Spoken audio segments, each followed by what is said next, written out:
Well, I've been asked to do a quick video for members of the public on practical ideas to protect yourself from coronavirus. So this is the new coronavirus here that's spreading from China or may well spread from China. So let's be prepared for this with a few quick practical tips of how to protect yourself and protect your family. Well, this is an infectious disease. So my first piece of advice is, if there is an infection and there's a lot of cases around, is to stay at home as much as possible and avoid busy places. So particularly aeroplanes, you get an awful lot of infections from aeroplanes because the air's recycled. But other busy public places like buses and trains and generally busy areas, it's going to be best if we can avoid those, so we don't reduce the likelihood of infection from other members of the public who might be infected.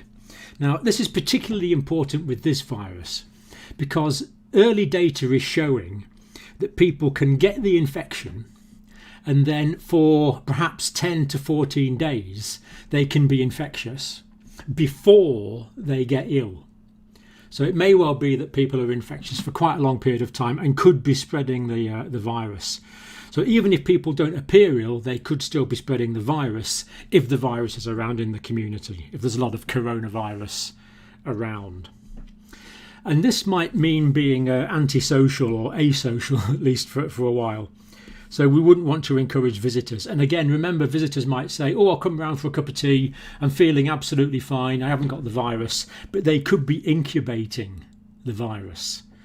And they might not be sick today, but in 7 days' time, they might be sick. But in all that time, they might be spreading the virus. So for a period of time, if there is a lot of cases, hopefully there won't be, but if there is, then restrict visitors and avoid close contact with symptomatic people or potential carriers. So people that are infected could be carriers, not yet suffering from the disease, still incubating the disease, but still feeling okay, still going to work, still living life as normal.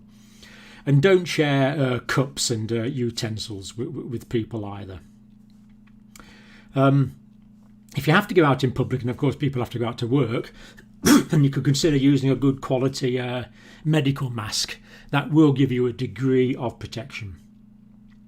Now, this virus gets in through the eyes, the nose, the mouth, the mucous membranes, potentially even the genital mucous membranes, potentially. But mostly the eyes, the nose and the mouth. So given that it can get in through the eyes, then it's a good idea to wear wraparound glasses if we're in an area where people are coughing and breathing and potentially spluttering over us. That will also give some more protection from the condition. Now, another thing about this virus is when people cough and sneeze, then they're coughing and sneezing the virus out.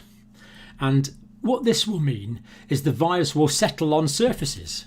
So the virus will just settle on the surface there, and you'll end up with lots of viruses on the surface like that, on the surface of your table or on handles or in public places, in shop counters, anywhere like that. And then it can probably survive there for quite a few days, maybe up to 5 days. Then you come along and you get it on your hands. Now, it won't go through the skin in your hands. It's got to go through the mucous membranes. But are you always doing that? Or this?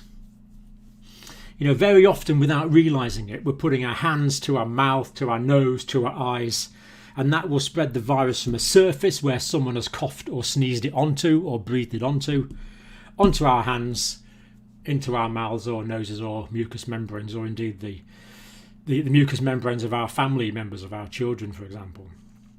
So that's another point about this. And that's why this becomes so important that potentially when you're outside you could wear gloves and take them off when you come into the house. But we need meticulous hand hygiene. So we need to wash our hands very thoroughly. So wash them the front way, on the front like that, and on the back, back to back. And wash our thumbs like this. And wash fingers to fingers like this. And palm to palm like this. and that way we're likely to get any viruses off our hands with thorough washing with soap and hot water. So thorough hand hygiene is very important, and avoid my habit of doing this kind of thing, because if you're anything like me, you do it without realising you're doing it. Right, hot soap and water is the answer. Hand sanitizers probably give some benefit, but the alcohol probably has to be in contact with the virus for quite a long period of time in order to kill it. So don't trust a quick wipe over with a hand sanitizer. Probably not going to do the job. Gloves or meticulous hand hygiene with hot soapy water is the answer. Now, whenever I ring up the hospital, they always say don't come and visit us because you've probably got an infection. Even now, because it's winter time and it's seasonal flu time, so avoid hospitals, limit visiting if you can. If you work in hospitals, of course, it's different. Now, whether you get an infection or not depends on whether you're exposed to the virus, how virulent the virus is, and how good your immune system is. So anything you can do to boost your immune system is going to be a good thing. Now, if you take extra vitamins and protein tablets and mineral tablets, whatever, that's not going to boost your immune system unless you were deficient in one of those dietary components. So as long as you're fairly well nourished, and think about your nutrition, think about your fruit and vegetables, think about the flavonoids you're getting, think about the vitamin C that you're getting. Because if you're deficient in these things, that can reduce the efficiency of the immune system. Protein deficiency can reduce the efficiency of the immune system. So we're thinking about all of these things. And this virus started in China, where of course it's winter now, and I live in the north of England, where it's grey and cloudy for much of the time. And this means that a lot of us who live in the far north, like Scandinavian countries, if you live in Chicago, if you live in Canada, Northern American states, if you live in Seattle, if you live in Glasgow or Edinburgh, or where I live in Carlisle in the north of England, you're not getting a lot of sunshine. And nearly all of the vitamin D we get comes from sunshine. We don't get much vitamin D from our diet. You get some from the diet, but a lot of it comes from sunshine. And the darker the colour your skin, the more slowly you will make vitamin D when you're exposed to the sun. So black people, Asian people often have lower levels of vitamin D than their white friends and neighbours, because the dark skin protects you against the sunlight, which is good. It stops you getting sunburnt in summer, but it means you don't make as much vitamin D. So at the moment in Carlisle, I'm actually taking some extra vitamin D. This one happens to be from Asda. Other good outlets are available. We're going to focus up there. And at the moment I take 25 micrograms of vitamin D every day, which is a reasonable adult dose, just over winter. In summer I don't, but it's probably a good idea for winter time, because vitamin D is involved in immunity. We do know that vitamin D is involved in immunity. Again, taking a lot of vitamin D is not going to help, but if you're deficient in vitamin D, that can potentially reduce the efficiency of your immune system. We don't have evidence that taking multivitamins is beneficial. The vitamin D is the one that people are likely to be short of if we live in the north. Now, generally we want to keep warm, because you know that colds and flu and spread in colder weather. Part of the problem is that in the cold, the viruses can live for longer, and there's less humidity, so the viruses kind of float in the air for longer, and we can breathe them in.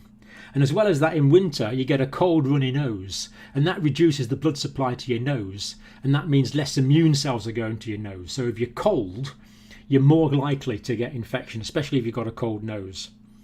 Having said that, when we go out on a cold day, we normally wrap up, and our body temperature is able to maintain normally.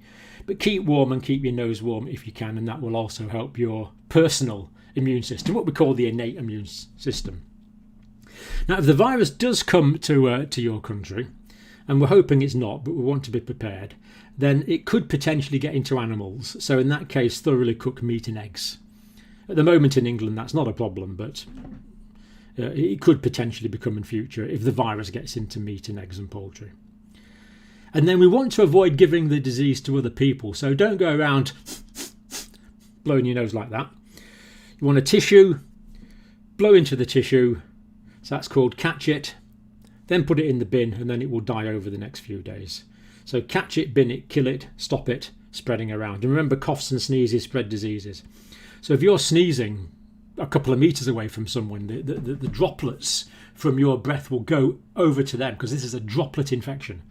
The virus can just hang in the air in these water droplets. That's how it's going to be spread.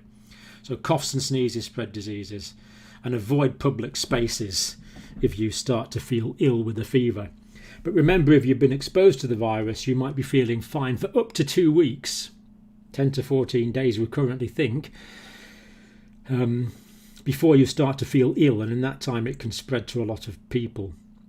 Now, we're not sure about this, but the original data coming out of China does seem to be indicating that this has a long incubation period, which is going to perhaps in fact be the main reason why this might spread. So the condition has already spread to quite a few countries. Cambodia as well, I heard in the news this morning. And these suggestions that I've done here, the 1 to 13, will also help protect you against seasonal flu, colds and influenza. And these 13 points in these notes I will post in the notes below this video. Look after yourselves, look after your family, do stay well.